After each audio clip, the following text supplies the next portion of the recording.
Right. I expect people will continue to come in and we will, of course, introduce them as they come.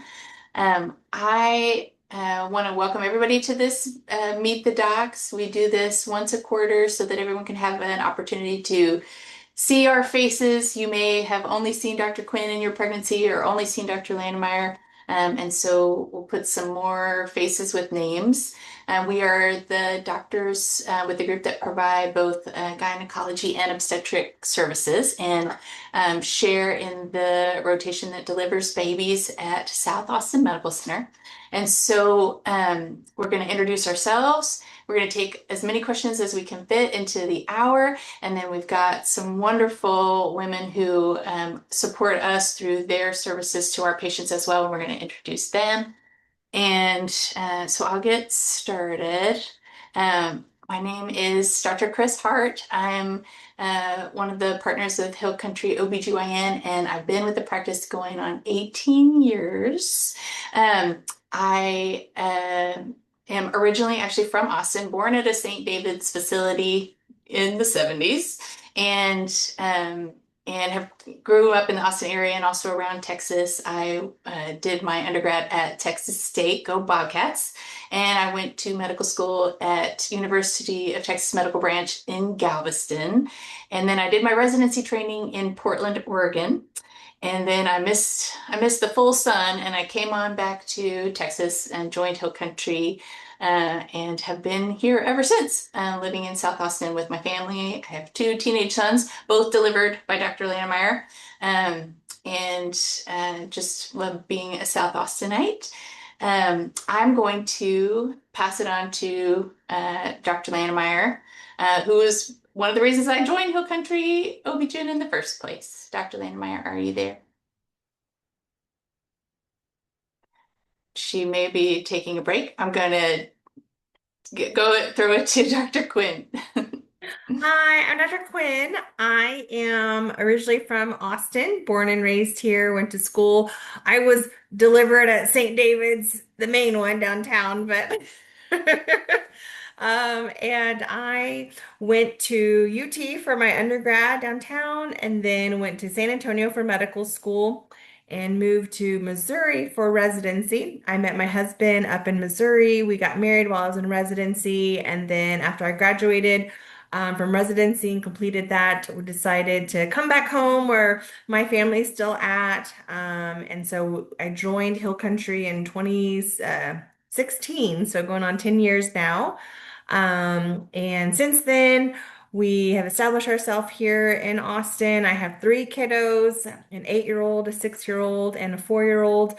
They were all delivered by Dr. Landemeyer as well. She's our delivering doctor for the practice. And then um, after that, let's see. So just been here ever since and loving it. I'm loving taking care of everybody. When I'm not working, I'm busy with my family and kids. We're doing lots of kid stuff now. We're winding down the end of the year, second grade and kindergartner. So I'm just trying to get through the last few days of school, and then we'll be in summer chaos after that. But we love to do family things, travel, enjoy experiencing cool restaurants and new foods and movies and all that sort of stuff. So just kind of hanging out with the family at this point.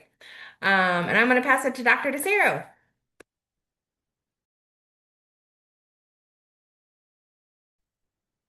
There we go. I'm Dr. DeCero. I have been with Hill Country for 9 years, since 2017. I am the on-call physician tonight, so there is a decent chance I may have to step out here because I have some people in action.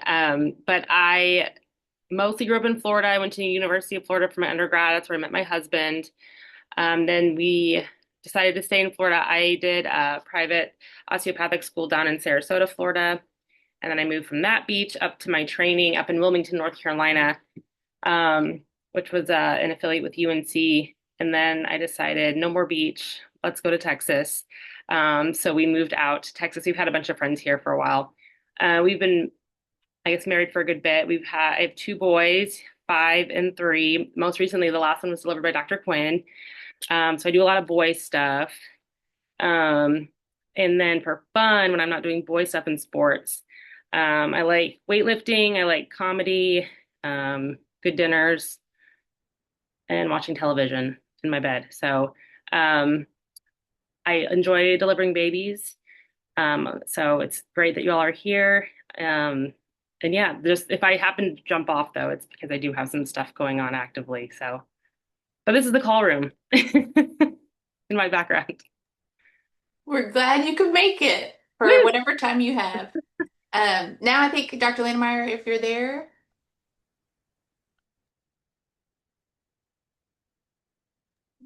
Okay, yes, I'm here. I've gotten my life together. It's a small miracle. I had to call in the IT professionals that live in my house. I'm Dr. Landemeyer. I've been with Hill Country for a long time. Like however long Hill Country has been around. We started in 1999. Um, I came to Austin in 1997, straight out of residency. I did my residency in Galveston. I did medical school at UT Houston just prior to residency. I did my undergrad at Texas Tech in Lubbock, and I grew up in Houston. So I have three adult sons. Their birthdays are all coming up. So they're going to be 30, 28, and 24. The older two are both married. Nobody's pregnant yet, but I'm awaiting an announcement every day, and I watch my little daughters-in-law very closely to see who's drinking, who wants to go sit in the hot tub with me. These are all the little pregnancy tests that I have to see if anybody's pregnant yet. So far, nothing. So it's fine. In my spare time, we're members at a couple different wine clubs out in the Hill Country. So we like to go out to the Hill Country. We like to hike and basically hang out at the house and sit in the pool or sit in the hot tub and watch TV also. That's wonderful. Yeah, sometimes leisure time is kind of be hard to come by Yeah. for busy moms. Um, so if any other docs joke are able to jump on, we'll introduce them as they come. But right now I've got some other wonderful gals to introduce. I'm going to start with Susan Ourston, who helps to host our childbirth education classes. Hello, can y'all hear me? Hey, good to see everybody. And congratulations to all of you out there that are expecting the most exciting time of your life. And I would say maybe second only to grandbabies because I'm not just Susan anymore, I'm Mamie. And to my grand toddlers who were delivered by Dr. Hart and an assist by Dr. Quinn, I think, for one of them. And anyway, it is a whole different gig. I'm rooting for you, Dr. Landmeyer. It's my younger sisters told me you're going to love this, and I was like, yeah, totally, totally, over the moon. So anyway, all of you young people with having that first baby is very exciting. I love working in education with young couples. I've been an OB nurse for I've been a nurse for 45 years, but my last half of my career was OB. And after having a set of twins of my own here in Austin, they're 35, and I thought, man, this is really a cool thing. Even though everything didn't go perfect, if I survive these little rugrats, I'm going to go back and get trained in obstetrical nursing, and that's just what happened. And I never looked back and never changed, and loved every minute of it. So our group has taught and worked with Dr. Landemeyer's group since they opened, and I think it was 22 years ago or something. So coming up October, maybe it's even 23 or 24, which has been a pleasure. We offer two types of classes. They both cover the same content. So a lot of it has to do with what your style is and what works for you. And so many in our times right now, moms and dads to be are very busy. They're both working. They're helping with other things and community and family. So we have a little bit of something for everybody. I think our best classes, just if you have the time, are our Zoom classes because you have a live person, which is typically me and other couples on the screen with you. And we go through childbirth preparation is one pretty long day, 10 to 4 on a Saturday. But we cover everything from getting ready to labor, how do you know when to go to the hospital, all the pain management, both non-medical, medical, things that might come up, but things you may never see. And of course, the birth itself and recovery. And so that's a very intensive class with a lot of material, but you have time to process it and ask questions. And I'm in touch with you afterwards as well. We have two shorter classes. The newborn care is usually on a Tuesday night from 6 to 8:30, and it's all about, oh my gosh, now they've let me have this little newborn and I'm home alone, and what do we do? So we talk about what you're going to do. And the easy parts are diapering and bathing and all of that, which you'll start in the hospital. But we do spend a lot of time talking about you guys and adapting to life with a newborn, and how are we all going to get what we need, sleep, eat, work-life balance, and manage all of that and have joy and not just complete stress and chaos. So I love that class particularly. Even though I'm an old grandma now, I can still very much remember vividly bringing home a newborn and what that was like. And then our other class, which I also love a lot, is breastfeeding success. Also, Wednesday night, 6 to 8:30. Really just giving you a lot of information, help set you up for success when you get to the hospital and it's time to breastfeed. I like to also work on demystifying some things that are out there and give you lots of facts. And I'd love to brag about St. David's LC group, lactation consultants there. They're outstanding. And their whole team is, those people are happy there, and they run a well organized deal, and you will have a great experience there.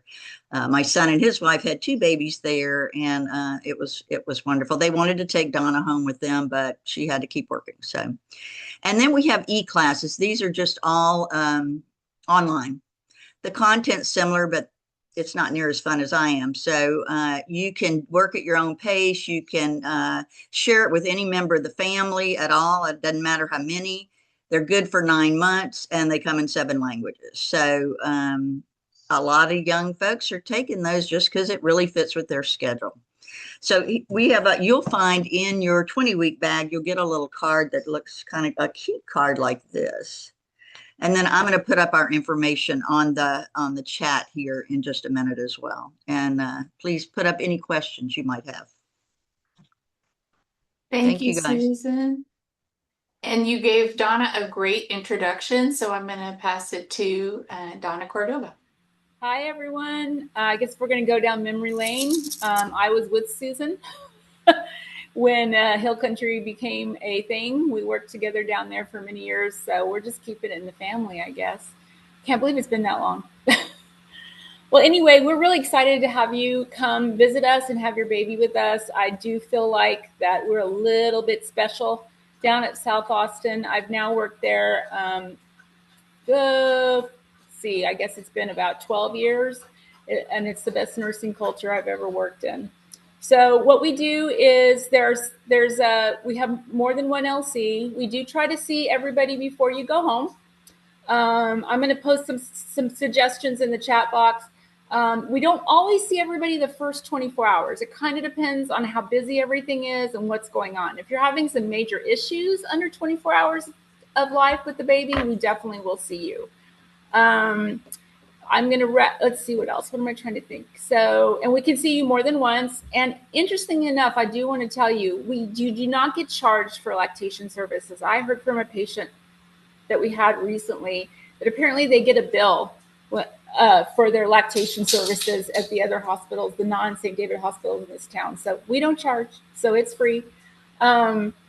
Please get a good breastfeeding pill. I'm going to put that in the chat box. The My Breast Friend is the bomb. You need that pillow. It will change your world. And you want to make sure that you get a good plug-in pump. I know the wearables are really popular right now, but they're not very good. So if you have problems early on where we really need to protect your milk supply, we want you to use a plug-in pump. The wearable's meant for established milk supply, going to work, that kind of stuff. So I hear a lot about that. Also, depending on your insurance, we do have Spectra pumps in the LC office that we work with a company called Pump Depot. And sometimes we can send you home with a Spectra pump, which is my favorite pump, by the way, the Spectra. And you can walk out the door with it if you haven't already got it. So that's also an offer. I'm kind of blanking. I swear I'm getting senile on this stuff. No, you don't need to bring your pump to the hospital. Somebody just asked that. We can fit you without your pump being there. By the way, if you do need to start pumping for whatever reason, I know you want to really use your pump, but we want you to use ours. We have a $3,000 breast pump with software in it that's really meant to help protect milk supply and get that milk supply in. And we're going to want you to use our pump at the hospital and then use yours at home. And guys, can I think of anything else? What am I missing? I'm sure people are going to have more questions for you. And Did you sorry. say the support group, the Facebook group? Oh, yeah. Okay, so thank you. Also, I have a support group on Facebook I've had now for just as many years. We started with 6 moms. We have, I don't know, 1,700 members plus, and I've never had to kick anybody out for being unkind. So I'll post that in here. I'm very picky who gets in. So if you want to join the group, really all you need to put in there in the questions is I'm delivering with Hill Country is my doctor. That's all you need, and I'll add you right away. Also, I forgot what I was going to say. Oh, if you need to speak to me privately, if you want to, I'm going to give you my phone number and my email. If you have a question that you don't want to ask here, you can definitely call or send me an email. And I'll put all that in the chat box too. thank you, Donna, so much. And you talked about that wonderful nursing culture. And so I'm going to throw it to one of the women responsible, Laura Evans, the Director of Women's Services at the hospital. That is a very kind intro. Thank you, Dr. Hart. Hi, guys. I'm Laura Evans. I'm the Director of Nursing over labor and delivery, postpartum, lactation, and the nurseries. So I'm excited for you to deliver with us. I'm very confident that you're going to have an excellent experience. We have nurses who will blow your mind because they love their jobs and they're going to take amazing care of you.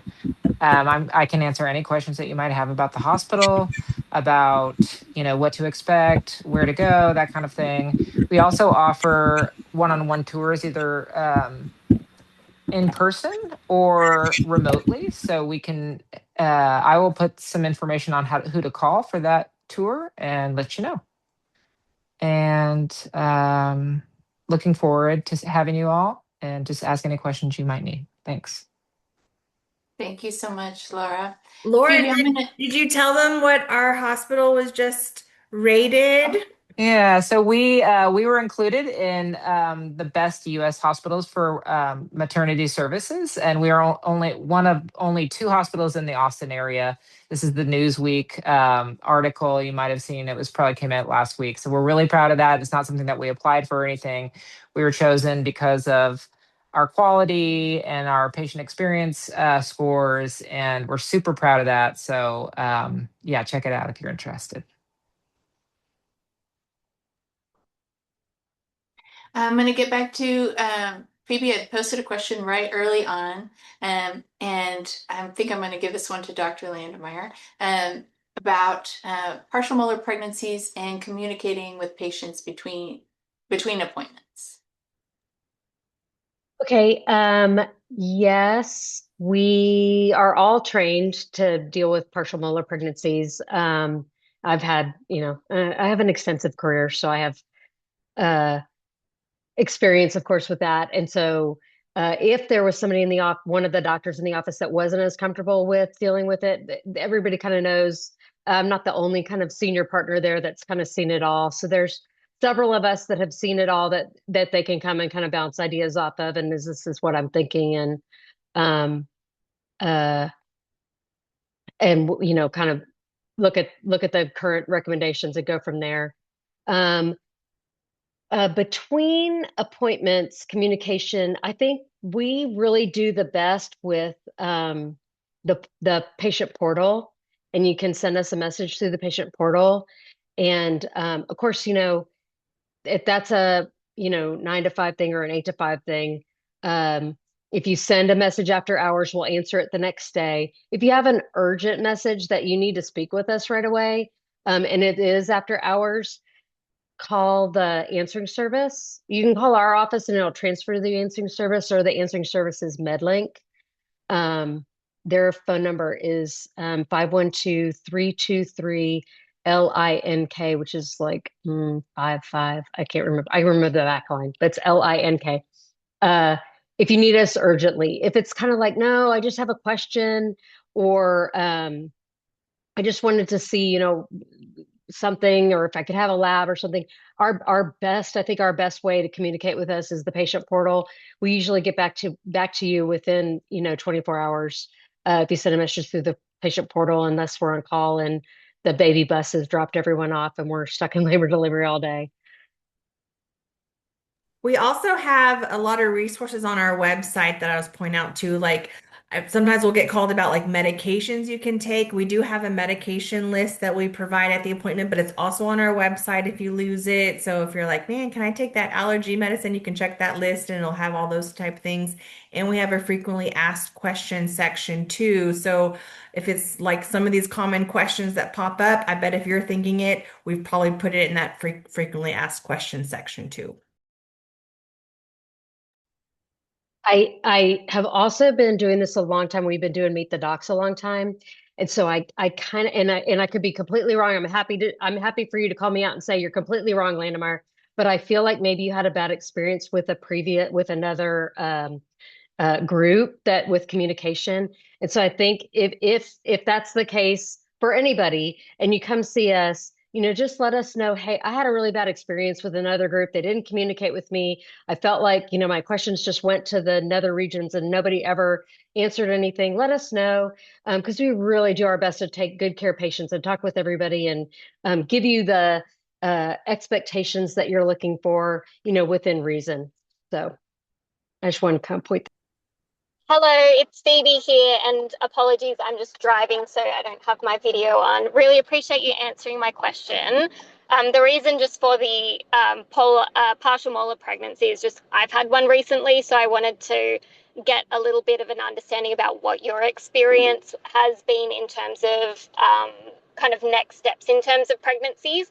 I've just lost my OBGYN, not from death, just from she's moved on. So I'm just looking for another OBGYN to help me with kind of next steps. And then the communication. I love their communication, and I wanted to make sure that you guys had a really great way of communicating with your patients, and that is perfectly aligned with what I'm looking for. So thank you so much for answering those.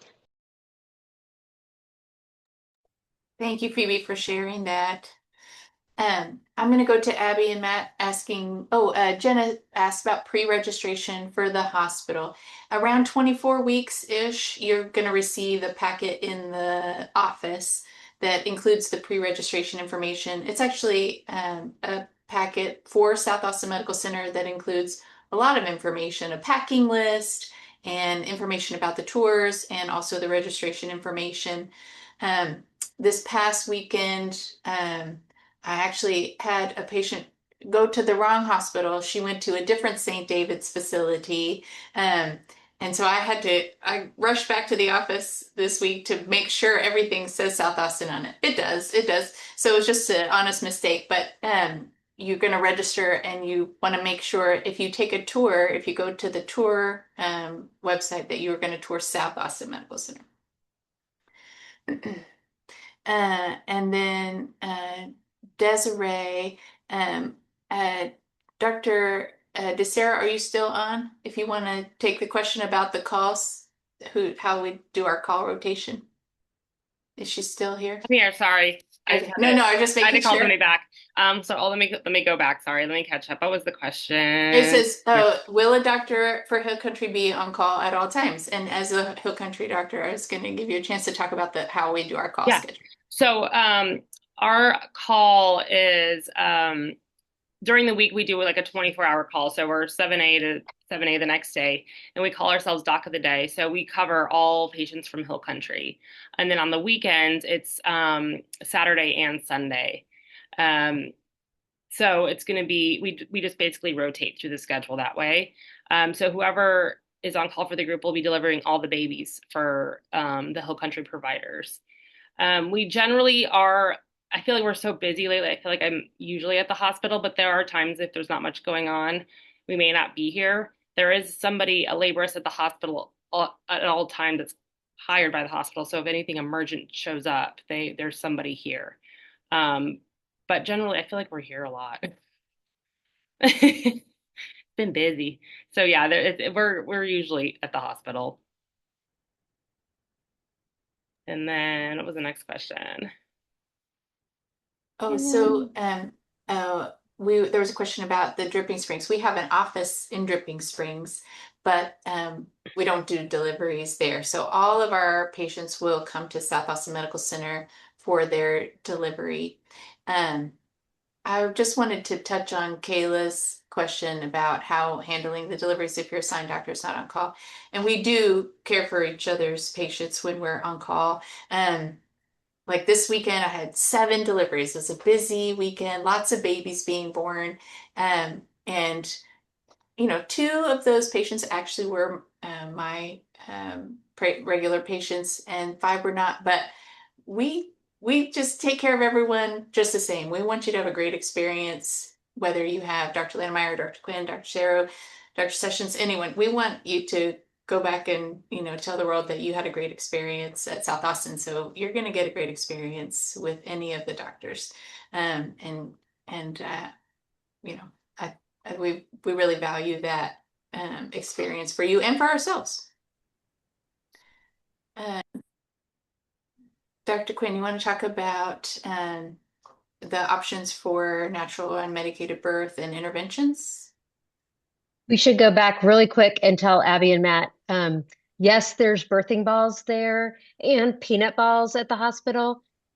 You might bring it, but just leave it in the car in case, 50, the pregnancy bus again has dropped off and everybody else has all the birthing balls. It's very rare that that would happen, but just in case, bring it, but leave it in the car. But we have everything that you might need, birthing ball and peanut ball wise, at the hospital.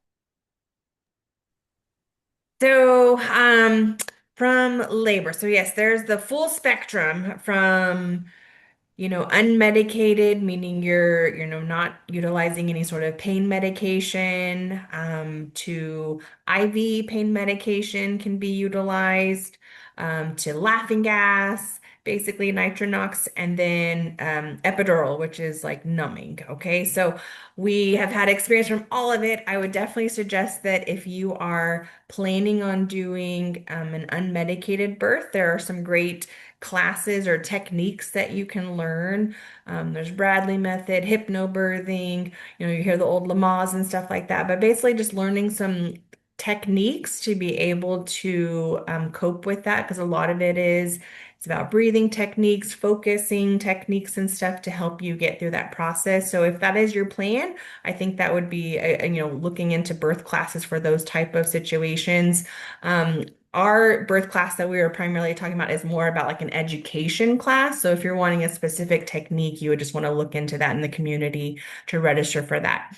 If you're choosing to go with medications, and of course, you can always change your mind at any point for any of these options. You're sometimes you just never know how labor is going to go, how you're going to feel, especially if it's your first time. So you're not like committed that you have to do one thing or the other. You can kind of see how things go as well. But if you do opt in for interventions, we have IV pain medication that can be utilized.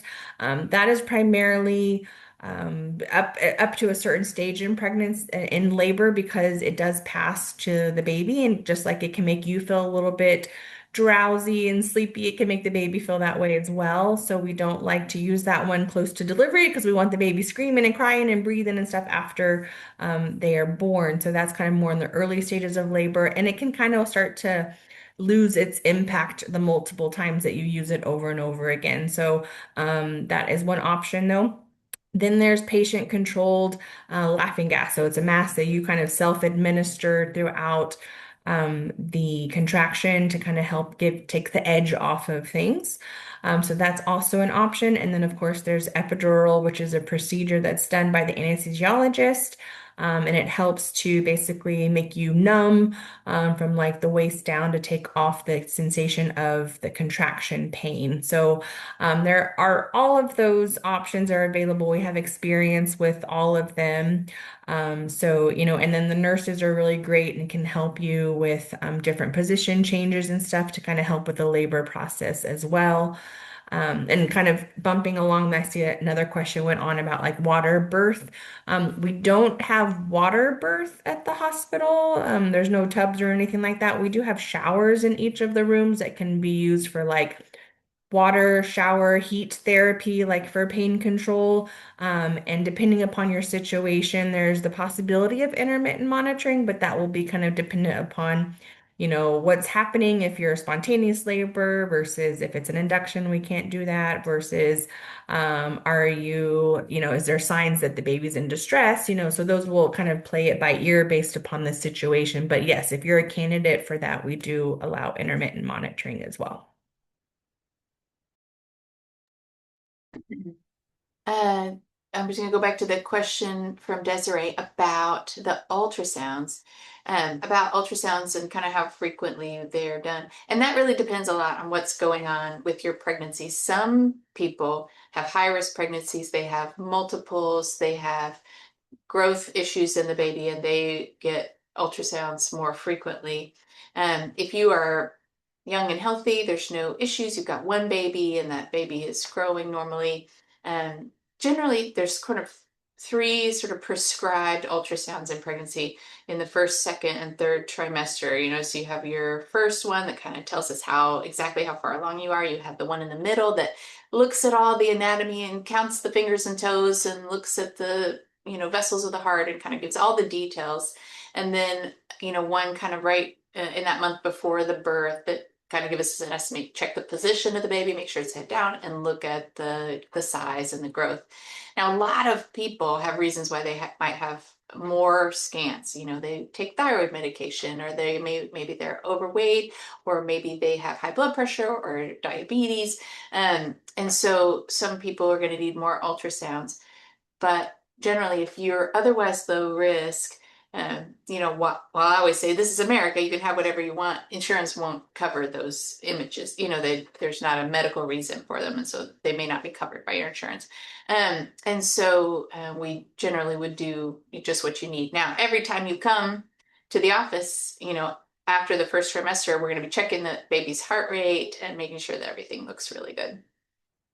But it won't be every visit, and it very individualized, really depends on what's going on with your specific pregnancy. Uh, Laura, how long do people typically stay when they're in the hospital? Yeah, so it kind of depends on what kind of delivery you have. You're generally going to stay longer if you have a cesarean section. So for a C-section, most people stay 3 days. For a vaginal delivery, if it's your first baby, usually 2 days. And sometimes this is the amount of time you stay has to do more with your baby than with mom, because babies just need to be watched for a little bit longer to make sure they're doing well. They might have jaundice, they might have sugar problems, that kind of thing. So sometimes that will kind of depend on how your baby's doing. But generally, 2 days to 3 days is the guide. And then, it can also be longer if you have a long induction or if you have any kind of complications. Dr. Lannemar, you want to talk about how we cooperate with our high-risk pregnancy specialists? Yes. So we partner with Austin Maternal Fetal Medicine. They are a maternal fetal medicine group with perinatologists. And so if we have a patient who has a high risk pregnancy for any reason, and sometimes you start out the pregnancy and you're fine, and then you find out later it's a high risk pregnancy, that would be something that we find out from the maternal fetal medicine specialists. They're the ones that do that 20-week ultrasound that look head to toe at the baby, check out all the anatomy, check your history, just looking for any problems that might pop up. So we work hand in hand with them. They don't deliver. They do ultrasounds. They do medical research and checking, kind of everything out about your medical history. But they rely on us to deliver. And they kind of give us guidelines for, okay, this patient should probably be delivered before the due date. This patient is fine and, can be managed just normally, however you would normally manage a pregnant patient or whatever her wishes are. So that is kind of how we handle high risk pregnancies, because a lot of times, like I said, you don't always know that you're a high risk pregnancy at the beginning of the pregnancy. It's something that can develop along the way. And to Kayla's question, we have 2 full-time ultrasonographers in our Brody office and a full-time ultrasonographer in our Dripping Springs office. So generally, outside of that anatomical ultrasound or any follow-ups needed for a specific issue with the high-risk pregnancy specialist, you're going to be able to have that ultrasound in our office. And same, we have lab facilities at both offices as well. So we generally are not sending people out for ultrasounds or labs, which is pretty convenient.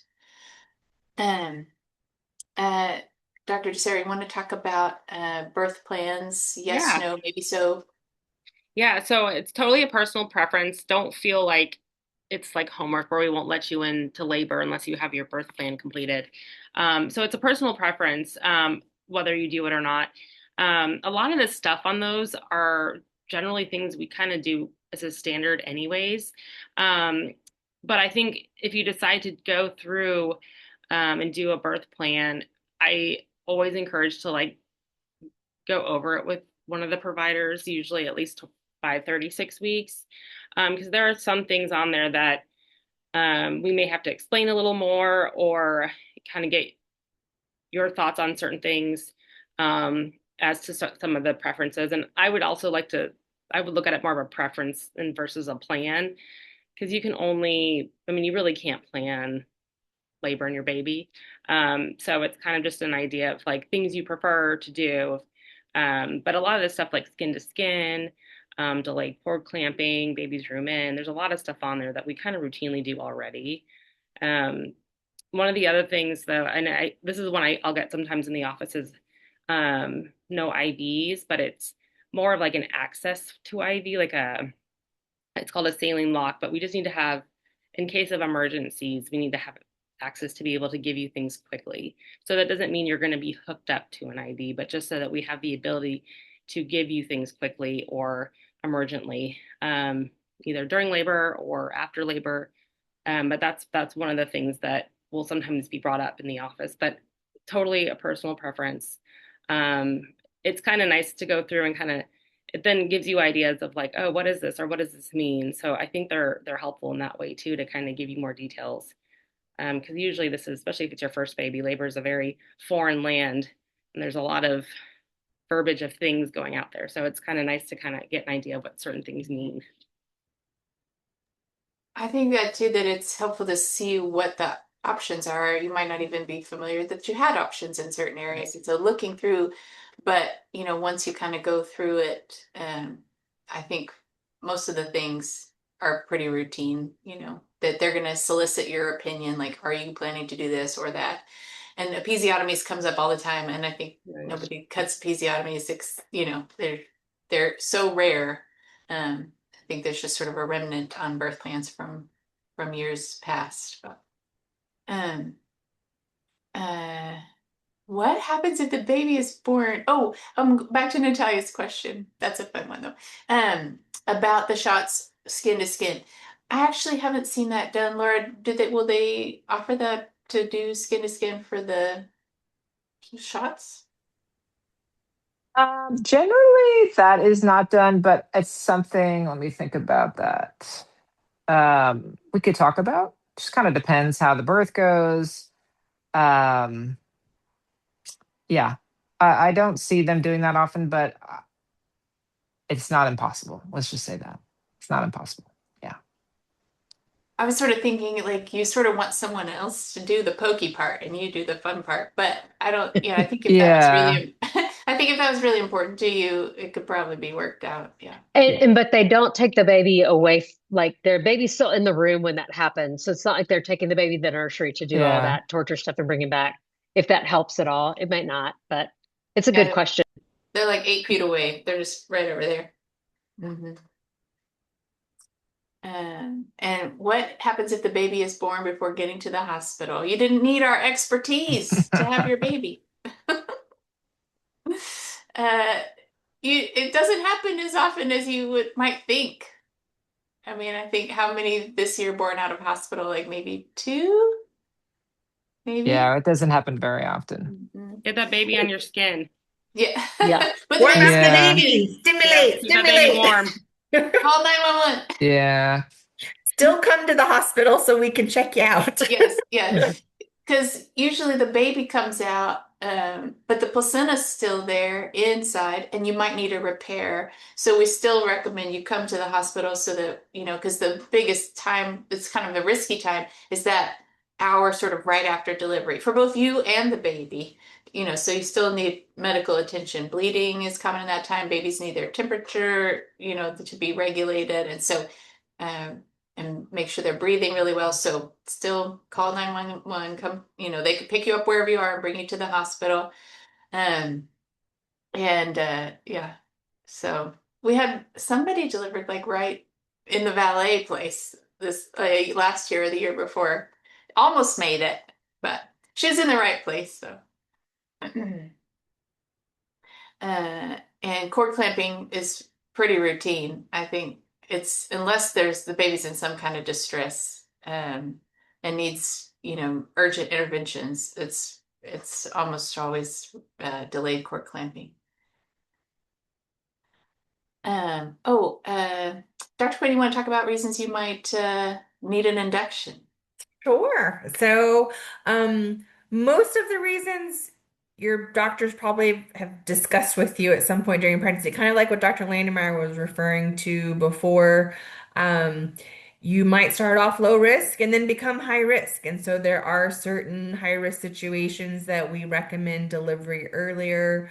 And how early will all just depend on what exactly the diagnosis is from really bad diabetes and the sugars are getting really under control and out of control, or really high blood pressure from either chronic hypertension or maybe you develop preeclampsia. We talked about kind of the ultrasounds before, so sometimes there can be babies that aren't growing as well, and they could be growth restricted or growing too small, and so we're worried about higher risk of stillbirth and complications like that. So we might recommend delivery earlier for those babies as well. Um, Sometimes there can be age-related things. So the older you are, there can be higher risk. So in particular, like if you're 40 and older, that's one of the reasons we usually recommend delivery earlier. Now, if everything else is all fine, you don't have any of those examples or more than just that, but those would be kind of the main things that are coming to my mind right now. Let's say everything else is fine. Then there is a risk at just a gestational age risk. So typically, between 39 to 41 weeks is kind of our golden window. Less than 39 weeks is going to apply to any of those medical reasons that I talked about, where there might be a reason for inducing you before 39 weeks or even 39 to 40 weeks for one of those medical reasons. But at 39 weeks and above, you can opt in for doing like elective inductions, or you can wait for spontaneous labor. Um, by the time you hit about 41 weeks, then we're kind of pushing back over to the medical side again, where we would recommend an induction, ideally before you hit that 42 weeks. So somewhere in that window, because again, we're trying to now adding on extra risk to your pregnancy just because of the gestational age. And there's not any added benefit of staying pregnant past that. You're developing a bigger baby and greater risk of baby getting stuck or shoulder dystocia or large babies or even risk of stillbirth after 41 weeks. So, that's definitely a discussion to have with your doctor if you're pushing that gestational age to kind of see like, is everything looking perfect? So, we usually do ultrasounds when you get to that point to kind of monitor the fluid around the baby, because if the fluid is low, that would be another reason we want to do an induction, or if you're having decreased fetal movement. But there's definitely a lot of things that come into play, and some which you're going to know about beforehand, and some we won't know until it's kind of the moment of, and we'll want to talk to them. We definitely want to make sure that your desires are met as much as possible. Our job is to educate you on those risks, explain the recommendations, and obviously you can make an informed decision. So, we're there to kind of explain what we would recommend, but we're not going to force you to do anything. We just have to explain why those risks are there, why those recommendations are at a certain point. I think that's an important point. Ultimately the decision to be induced isn't our decision. It's your decision. But we may have, strong recommendations about certain things and, milder recommendations about others. I wanted to come to that question about the option to keep the baby in the nursery versus a room. We don't have that option, Laura, but do you want to talk about how babies room in and such? Yeah, so we don't anymore have the nursery where babies hang out for long periods of time. Moms and babies are kept together. You don't have that long in the hospital. We want you to be together and bond and be able to get to know each other. And but we do know that you get exhausted. There are lots of opportunities. So if the nurses know that you really just need a nap and you just need a little bit, they will watch your baby for you.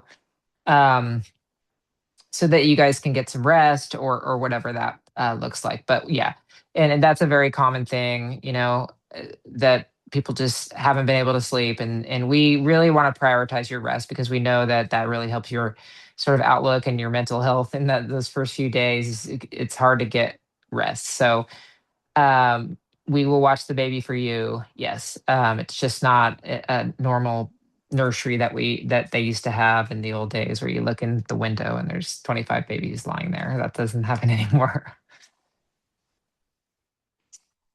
Um, and the dads can go with the baby everywhere they go, right? So when the baby area, the only time they go to the nursery, they just go once a day to the nursery. Is that accurate? Yeah, they usually go.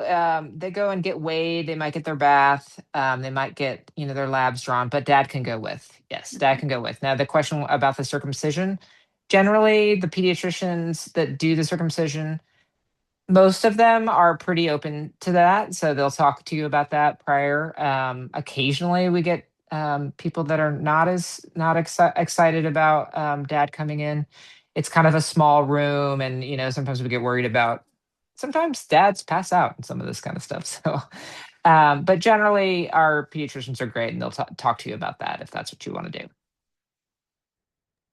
And generally, those circumcisions are done kind of in the hours before you leave the hospital. They sort Mhm. of do it last, um, just to make sure the baby's doing all the other things they want the baby to do, nursing and peeing and all the things, and then they kind of save the circumcision for the last. If you opt to do a circumcision, it's of course not required to circumcise your baby. Um, Oh, is it recommended to have family over when the baby is born? We don't have a pediatrician here, but um, uh, anybody have thoughts about visitors that they want to share when you have a newborn? Is the question, Dr. Hart, over to like your house? I was pro family. My family was all hanging Uh, out. yeah. They all want to see that new baby too. You need to charge admission. So if people, you're going to have family over, make sure that they're there to cook for you, clean for you, man the door, Mhm. so that you Bring can party snacks. with your baby, or go to the grocery store. My That's, mother-in-law stocked the whole freezer with pre-made yeah, meals, so they were all ready to go when she left. yeah. Put them to work. Mhm. Yeah, I usually say people can come visit you in the hospital, but only if they bring snacks and food when they come. And if you happen Uh, to have other kiddos, that's also a great time for them to get, they're a little lonely and upset. Who's this new person getting all the attention? So send grandma and grandpa over to entertain your other little ones if you have other kiddos. mhm. I think that pediatricians do recommend that you would keep your baby out of large crowds, large gatherings of people for those first 6 weeks at least. But I think, small family groups, as long as everyone's well, no one's ill, I usually just say, hey, even if you think it's allergies, if you're coughing and sneezing, please just we'll visit later. You don't want people to come and cough on your baby. But other than that, I think whoever you want to visit. We do recommend that in the last few months of the pregnancy that all pregnant women update their vaccination for whooping cough, which is the pertussis vaccine. It's given in the tetanus, diphtheria, and acellular pertussis vaccination, Tdap. Recommended for every woman, every pregnancy between 27 and 37 weeks. And it's also recommended for anybody who's going to be doing a lot of direct baby care. So dads, grandmas, nannies, anybody who's going to come and change diapers in your house should probably update their whooping cough as well. Whooping cough can be very dangerous for newborn babies, and so this is our way to protect them from that. And so that's one thing to think about for your visiting family. And then in the season, we're not in the season right now, but updating also your flu, COVID, and RSV vaccinations. But that's more for kind of the fall and winter time. I would just like to add the Tdap is very easy to get. I had my, Mamie hat on when I was going to Oregon to be with my daughter after the birth, and she was like, "Mom, did you get your Tdap?" I'm like, "Oh, I forgot. Okay, let me hit CVS." So CVS, HB, whatever, you can get it quick. It's painless. You're covered.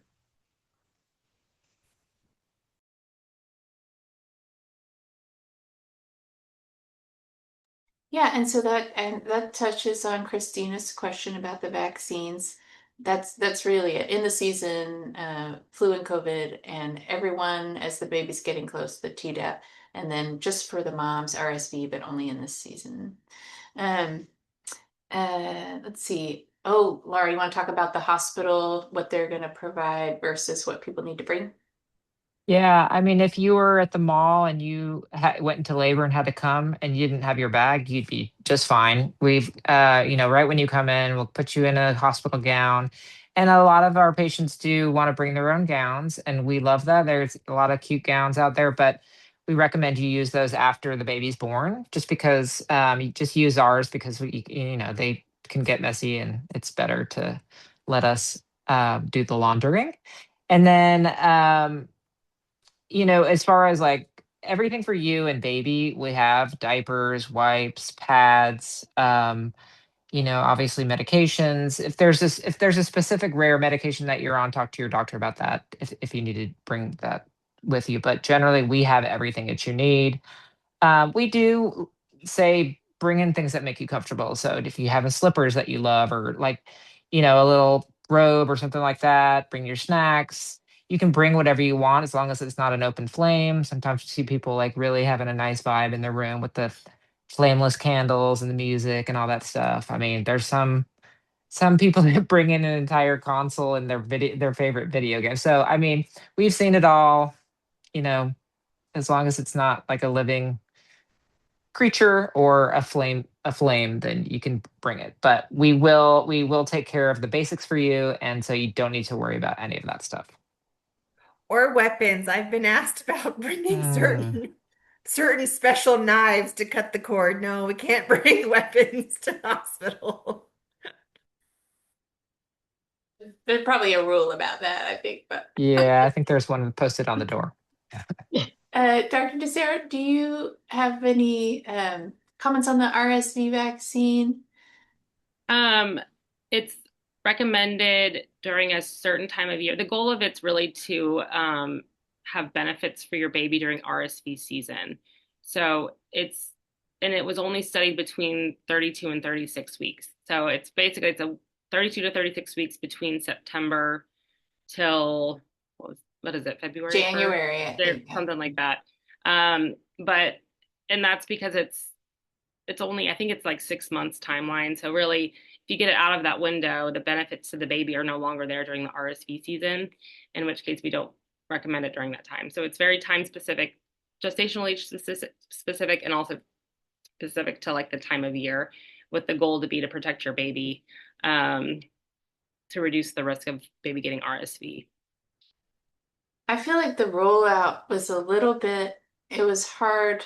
I feel like they came out with the RSV vaccine, but didn't have like the information kind of out and available for people right away. And in the subsequent season, it was a little bit better, but um, uh, The ones the babies get, it's apparently better. But the getting IG, the yeah, maternal, right, but the yeah. maternal vaccine is still better than nothing. Like it still shows it's like a risk reduction with that. So Yeah, for those babies that aren't, where their mothers aren't pregnant during the season, it's like the other 6 months. Then they get the IVIG, I think that different medication. RSV, of course, one of the leading respiratory disorders in young babies, and so can be, a mild illness, or it can be very severe and leads to a lot of hospitalizations. So I think anything we can do to protect our newborns who are very vulnerable, it's a good idea. Um, oh yes, and husbands always cut the umbilical cord. Yeah, it's yeah, expected. yeah. Get ready. Get your scissor hand ready. Mine said no. He didn't do it anytime. Neither did If mine. yours doesn't want to, no shame. Oh yeah, that's fine. I've had some moms do it. They like reach down, again, not with their own knife, with our scissors provided by the hospital. And moms have done it, grandmas have done it. So whoever you want, I always ask who wants to cut the cord. I did have a guy bring his special forces knife, and we have sharp things in the OR. That knife was like, wow. Yeah, that cut through that umbilical cord so fast we were all shocked. And I think that's the part that makes me nervous. We give everybody these kind of safety scissors. You can't do it fast. You can't hurt anyone with these scissors, but you put something sharp. I'm like, the baby's little body and genitals are all right there. It's like, watch out. Um, we're coming in the last few minutes, so I'd like to kind of give all of our speakers kind of just a moment to share their favorite pearl. And I'm gonna start with Susan. If you have some advice for these impending births. Oh gosh, there's so much and so little. I would say flexibility, just being open to what comes, that you're in good hands. These are talented physicians and nurses, and you're going to be well informed because you're going to take classes or read or so many options. So together, y'all are going to make a fabulous team. That's good advice, flexibility. Laura, what about you? Advice? Yeah, I think this is similar. Don't try to plan too much and just know this is such an amazing time. Just enjoy it. Even the time when if you're having to wait for labor, any of that, it's just very magical and very special. So don't waste it worrying about things that are out of your control. You're in really good hands. We have seen it all. Your doctors are incredible, and we're ready for you. So you guys just let us take care of you and enjoy yourselves. It's great. The best. Donna, what about you? Donna is still Kind with us? of rolling off what Laura said, just soak that baby in. Look at their little fingernails, their toenails, and their little eyelashes, and just do lots of skin to skin, mom and dad, and just soak that baby in. It goes by so fast. Don't worry about anything else. Just enjoy that baby. And if you could bottle the feeling you're going to have when that baby's born and sell it, you'd be a trillionaire, because it really is something that nobody understands until that baby is with you. So just soak it up. Dr. Landemeyer?